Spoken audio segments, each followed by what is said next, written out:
It's the middle of the week. Hello everyone, welcome to Business Live. Coming up tonight, Aviation Minister Designate Cecilia Dapaah indicates her resolve to create a new national career when approved by Parliament.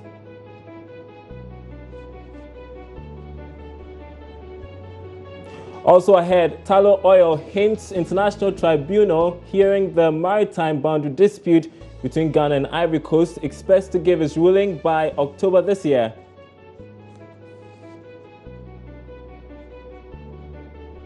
Plus, we'll be bringing you the Joy Business Van. We meet up with realist and still life painter Kingsley Jade.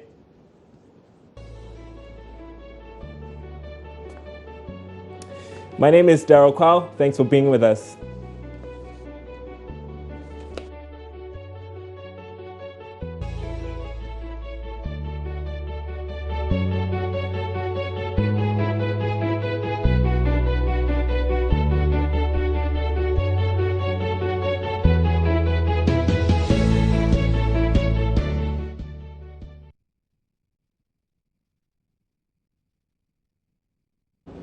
Welcome to the show, and we begin with today's vetting session. And the Minister of Aviation Designate, Cecilia Dapaah, has indicated her support for the creation of a new national carrier should she be approved as the sector minister. The previous administration commenced a process to engage a foreign airline to partner the new national carrier. However, this could not materialize before their exit, but during her time before the Appointments Committee of Parliament, the minister-designate said this would, however, be dependent on recommendations of the transaction advisor.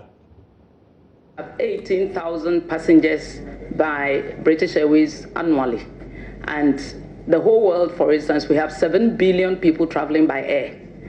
And as we can see, in the sub-region, ECOWAS region alone, we have 326 million people. In Africa, 1.2 million people, and 60% of all travels is done by air. So there's no doubt that at least we can have a niche inside there for Ghana. And I will, with all the passion and fire burning in me, make sure that we get a national carrier. Chairman, just another follow-up. With all the fire and the passion burning, after childbirth is baptism. When should we expect the baptism of the new airline name? Mr. Chairman, I'll cross my fingers. The consultant said 2 years, and I said we should do it in a year if possible. So between 1 and 2 years, I think that should be the period. We should all back it up in prayers. Thank you. Mr. Chairman, my wish is that I can sit in my small village in Kumasi and buy a ticket to maybe go to UK, Kumasi, Accra, London, or Achimda, Accra, London, or Ho, Accra, London.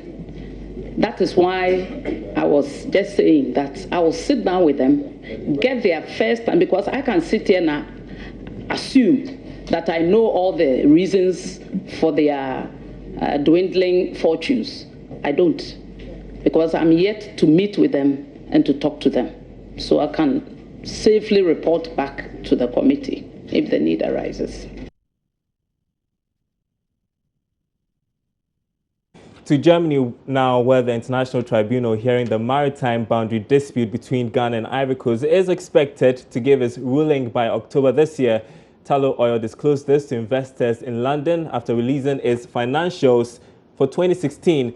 Georgia Afe participated in the investor engagement and has the rest of the story. According to the Chief Operating Officer of Tullow Oil, Paul McDane, they hope to resume new explorations on the 10 field possibly in the first quarter of 2008. To get to, our share, 23,000 barrels a day, or 10% equity, and then depending on where we go to in Kenya, leaves us with growth in production to somewhere between 120 and 150,000 barrels a day at the early part of the next decade. On 10, very successful delivery. It's actually fairly rare. I mean, we've obviously looked at the stats around these mega projects.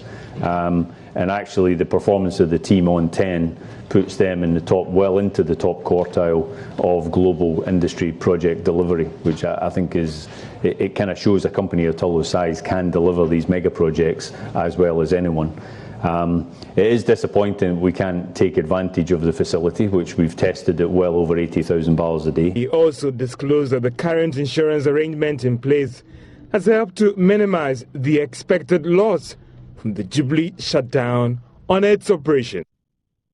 Meanwhile, Ghana yesterday accused the Ivory Coast of going against an original agreement between the two countries on their maritime boundaries. A member of the council representing Ghana, Clara Brelenburg, challenged Ivory Coast's claim to the portion of the maritime boundary under dispute before the Chamber of the International Tribunal of the Laws of the Sea in Hamburg, Germany. What Ghana explained in its pleadings is that Côte d'Ivoire's new materials are, quote, needs to be treated with caution, end quote, for 3 separate and independent reasons. First, it was developed for and during this litigation. Second, because of its technical inadequacies. And third, of course, because of Côte d'Ivoire's breach of its agreement with Ghana to rely on the international hydrographical charts. As I will show, Côte d'Ivoire's defense of these materials is wrong factually, legally, and technically. First, Côte d'Ivoire cannot escape the fact that it prepared these charts for and during this litigation.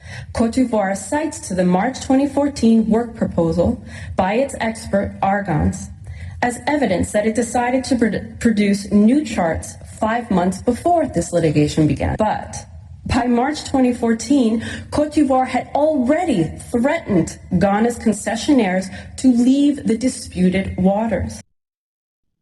Well, back here in Ghana, some fish sellers say the price of fish on the market is bound to go up once the closed fishing season kicks in.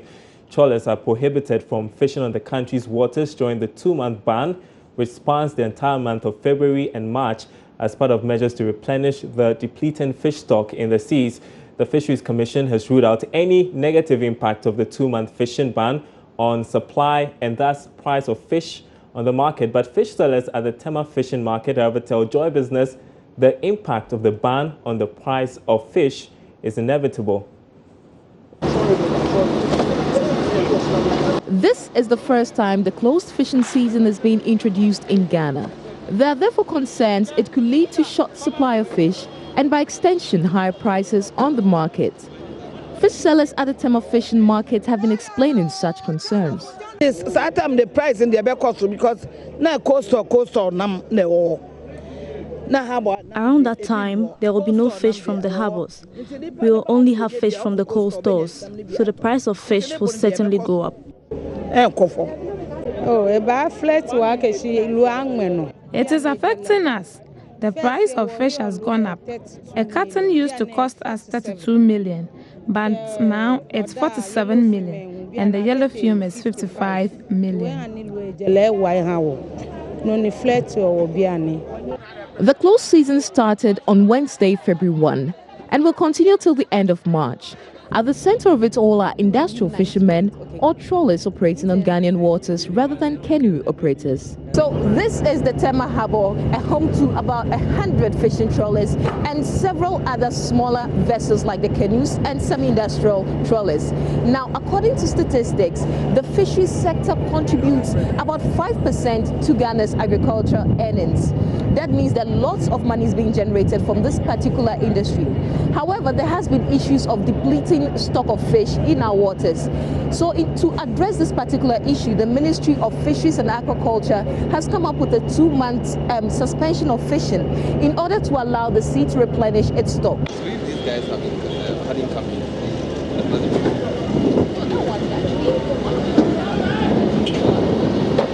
Jerome owns 2 trawlers now docked at the port to offload their earlier catch with the ban in force now. According to him, the negative consequences of the closed season on his business cannot be overemphasized. Before the vessel foreclosed, around the figure around 300,000 Ghana cedis worth of fuel. There's no subsidies there, and when they go out there, they catch the fish. When there's like 4,000 boxes, that would be around close to 500,000 Ghana cedis. or more. So when the vessels all go, they will come back after April. And virtually that's 3 months. So it's going to affect us seriously. We would have to cater for our seamen because we pay them monthly. So if we don't have the funds to pay them, who takes care of them? Otherwise, we will lose them to other companies. So we have to also find a way of raising funds to pay the sailors. So we go for loans, and these loans come at interest. Who bears the cost?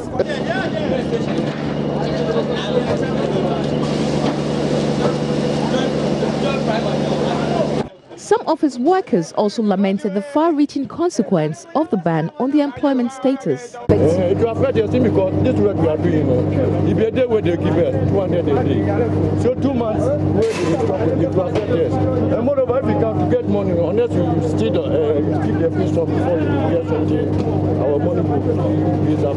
If you know best, if it goes only 200, no health insurance, no social security, no nothing. Sometimes you have to go make about one job, and I think I will go different company, we try to manage it, but we hear any other somewhere cutting blocks and all that, since we help them, they will get an idea. This is how we go now. But for the regulators, the directive is part of initiatives towards sustainable fishing to the ultimate benefit of the economy. When you have a natural resource, you cannot continue to exploit it as if it is infinite. These are plans that we have developed based on science, and we know where the stocks are now, and these are measures that we have to take to prevent,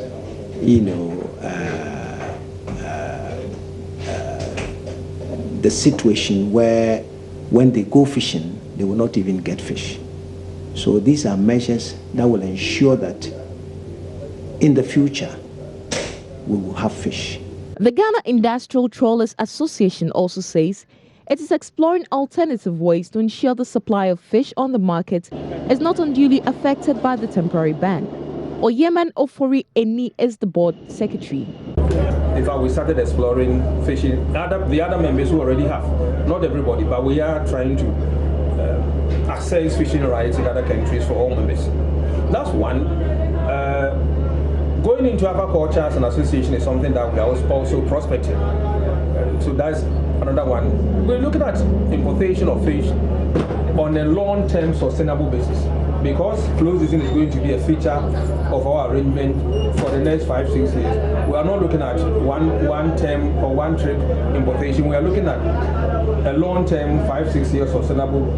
People have been to Norway and come to prospect for importation from fish. So we're looking at a lot of things: fish importation, continuous fishing through access in other countries, and going into aquaculture, for instance.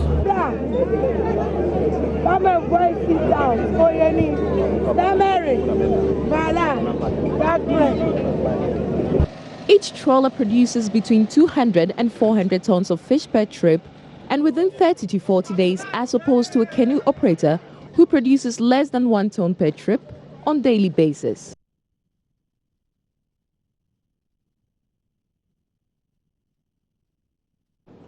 Interesting report there filed by Sheila Tamaklu. Stay with us. The Joy Business Van is coming up after this break.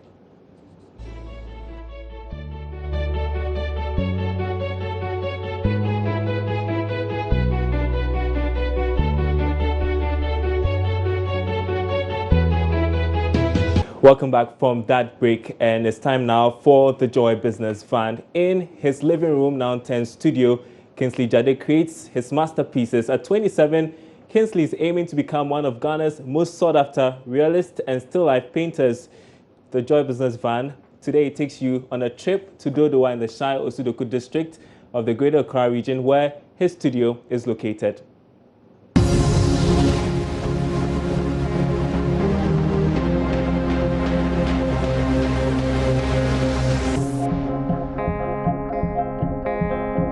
Hello, Joy Business Van. My name is Jade Kingsley, and welcome to my world. I love painting, and this is what I usually do. At an early age, Kingsley Jade developed a love for painting, and it became his hobby. I love to draw. I think it's a gift that has been given to me from God. So When I was in primary, I usually draw on any sheets that I found around, and my brother too is an artist, so I draw a lot of inspiration from him looking at his works. Kingsley followed his passion through pursuing painting at the Takoradi Polytechnic. It was after he graduated about 2 years ago that he started a career as a realist and still life painter. He converted his living room into a studio where he would produce artwork, mainly replicating nature. I draw inspiration from any angle, anywhere, any environment that I find myself, from the environment, from our social life, political life, and moreover, conversation with people and how people move. I'm somebody that I study people a lot, or I study things a lot. The decision to take up painting as a career was not an easy one. It was going to be his full-time job, and his income would depend on whether or not he was able to sell his piece of art. At the beginning, he felt like giving up, but last year, he experienced a major breakthrough. I got a call from a certain man, and he purchased at least 3 of my paintings, and I was very happy. That episode brought some good fortune. More people began to take interest in his work. Kingsley's paintings cost between 400 and 1,000 Ghana cedis. This piece over here, you know, this is a broken egg. I choose this picture. I like this piece because of the intricate aspect of it, especially the cracks on the edges and the reflections on the floor. Kingsley has been invited to a number of exhibitions in Accra. He's yet to hold one of his own. For now, he pushes his work of art on social media. It appears to be paying off.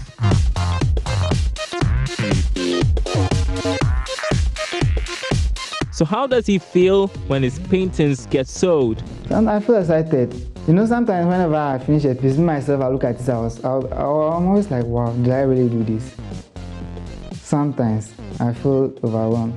Kingsley's immediate focus is to hold his own exhibitions, not just here in Ghana. Usually, I think this is what I wanted to do. I've wanted to do since, and I think this is the talent or the gift God gave me, which if I don't, maybe you might not be happy with me. So I think within the next 5 years, I wanted to be exhibiting around the world. I want people to see my works, and I want my works to really touch or to educate people and to inspire people as well.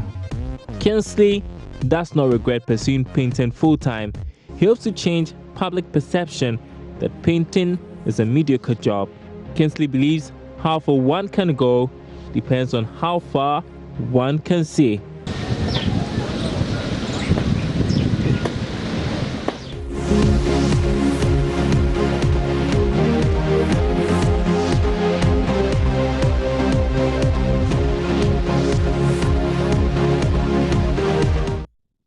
Beautiful piece of art there, and you can watch a replay of the Joy Business Van on the Marketplace. That's tomorrow at 1 p.m. if we're able to bring you that show. Otherwise, follow it on our website, myjoyonline.com/business. Time now for your busy bits.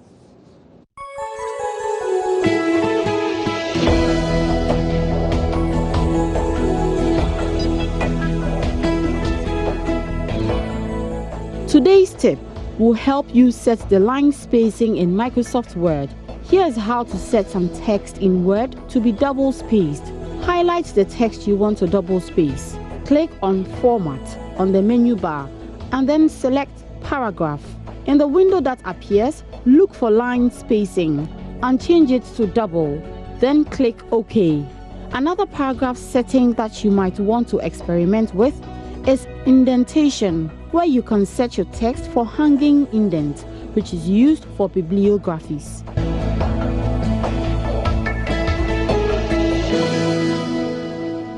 Joy Business Van, empowered by Joy Business.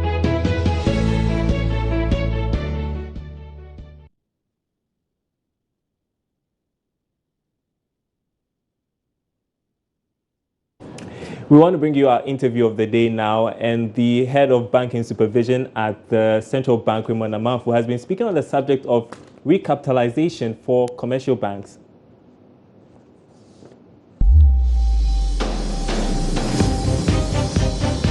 Some may say that, look, we want to go on low key, we want to maybe help do SMEs, or we want to do salary credit.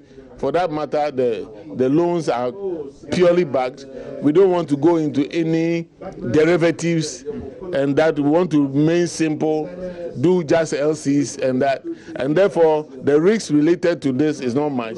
So on the assessment of that, our capital, minimum capital is adequate. We don't need any extra capital. Fine. Do you think that this will address the problem where some banks believe that, allow me to be a boutique bank, the concerns of people think that the one-size-fits-all approach is not helping? You see, you must set a minimum floor for everybody.